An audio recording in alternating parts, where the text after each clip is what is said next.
Hey guys, Dr. Branson Brown here to Get Your Fix Physical Therapy, and this is your Friday Fix.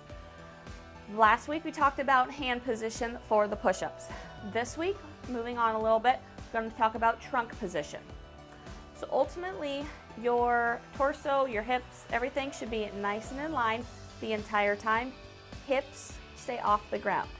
So as we come down, there's no arching to the spine that lets those hips hit the ground. They're going to stay nice and elevated. The torso is going to stay nice and straight.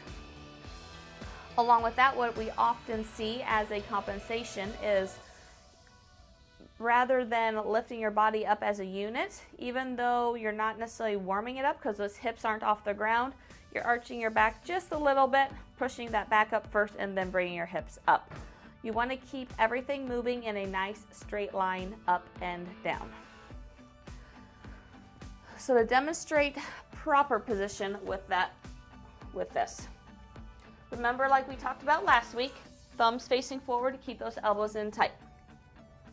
So from there, you're coming down. Notice my hips stay off the ground as I'm in this position, and I'm pushing up. Everything's nice and straight.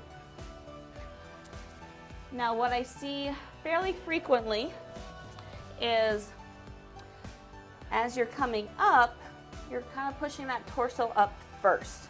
So from here, it's this kind of this torso extension and then coming up. So coming down straight and doing that sort of thing. Which in itself, your hips aren't hitting the ground, so it's not necessarily wrong.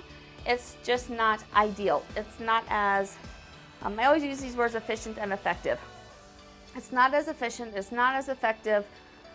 Can cause some strain, aggravation to your back because you're arching your back every single time you're pressing up. And just over time, just not the ideal way to go with it. So teach yourself to keep in that plank position, keeping that body straight, going up and going down. Like I said last week, if you need to, back down to a modification. You can go to your knees. We can go to an elevated surface, which I'm going to be showing you in the next couple weeks as well, in order to modify a little bit differently. So try, next time you're doing push-ups, work on the straight body position, up and down. Go down to your knees if you need to. Do a slightly elevated surface if you need to. And long term, it's going to be much more efficient, effective, and less injury prone if you do that. So let me know your comments, thoughts on this. Comment below here. Shoot me an email with any questions that you may have. And until next week, let's go out and get your fix.